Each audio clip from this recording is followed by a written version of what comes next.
Hi everybody, Gary Sinclair. Great to have you along again. Have you ever been in a situation where you just couldn't keep up? It might have been in a race during your younger years where those superstar kids were always way ahead. Or maybe you were on a hike, something I know I've enjoyed over the years, but you always seemed a little behind. I know my kids, when we hiked, would sometimes say, "Hey, Dad, why don't you lead for a while?" I'm pretty sure they felt sorry for me because eventually they'd be way ahead. I have a great friend who I've traveled overseas with dozens of times. However, often because he knew the area or had even lived somewhere that I hadn't been, I would count on his guidance from place to place, including riding the metro, the subway, getting in those entrances and out those exits. I quickly discovered, however, that he has 3 speeds. One is try to keep up. The second one is really fast. And the third one was good luck, see you later. My motivation, well, I was often in a city of 14 million people where their history of handling lost people included rather long detentions, if you get my drift. But the pace was excruciating, so I did what I could do. However, let's face it, most of us find ourselves regularly trying to keep up with some person, maybe a standard, a group, an expectation, each of which can also demand a relentlessly tough pace that never seems to slow down. And yet we feel like we still have to keep up, right? Why do we do that? Well, we fear that somehow we'll be seen as less than okay. We'll be incompetent in their eyes or simply not as good as everyone else. Some of us a bit older know this phrase, we got to keep up with the Joneses. Yeah, it's trying to be like everyone else, and it's not a new struggle.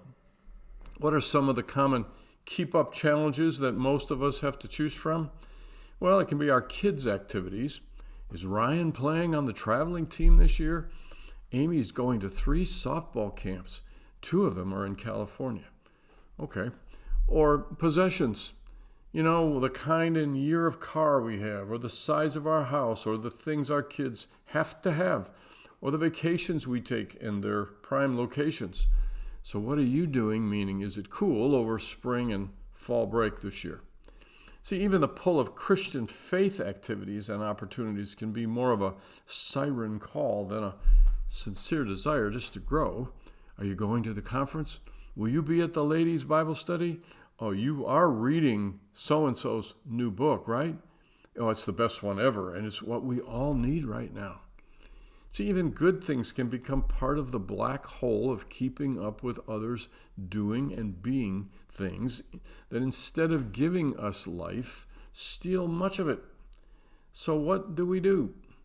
Just pull the plug on anything beneficial for us or our kids or our extended family? Of course not.